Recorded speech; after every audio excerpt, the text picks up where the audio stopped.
So we just saw how the upload video part works. In the next video, we are going to see the script page and what are all the features that are available on the script page.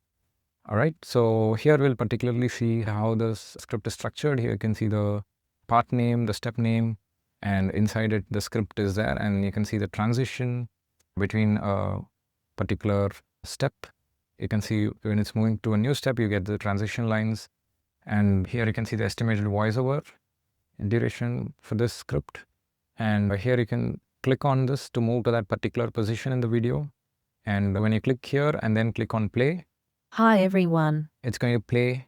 We've successfully navigated. It's going to play from that point in the video. And then the voice that you see here, it's a preview voice. The final voice will be generated in the next step. And next, if you want to edit the script, you just double click it. And here you can edit the script directly. So let's say I will say, if I'm going to remove this and I'm going to say type, and then you just press outside and that will save it. It will auto save it. And when you click on it and play again, when you click play again, it's going to play the new script that you just mentioned. And here you can also see the duration of this sentence alone. If you don't want this line, you can also delete it. This is all the script controls you have here. And if you want to change the preview settings, you have here. So these are particularly for the preview. It's not going to affect the final video. All of these are just for the preview. And next, if you want to make it full screen, you can do this, or you can resize it to make it smaller. And right now, if you see, it is generated in the language that we selected in the previous page. You have the option to add additional languages. So here you can choose the language you want and you will get multiple voices. All of the voices are in this particular language. You can select that, or you can preview it and then select add language, and this new language will be added here. And if you want the voice in higher quality, you can choose high quality voice, which uses more credits. It uses twice the credits of the normal standard one, but you'll get a more realistic voice.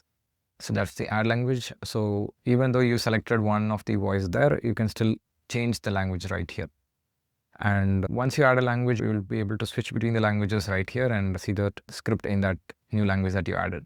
And you can also regenerate the script in a different template. So you can add your own instructions here and then regenerate the script here. So like we saw before, templates lets you give your own custom instructions for the script, how you want the script to be written.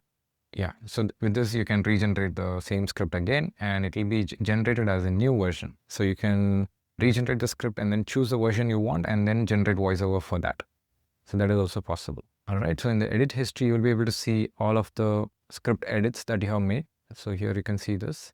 And in the next step, we are going to see how to generate the voiceover. And the next step, what will happen is once you click on this generate voiceover, the exact script, as you see here, the 1 minute, 48 seconds of voiceover will be generated and it will be auto synced to your video. So in the next video, we will see what are all the options you have on the editor. Okay.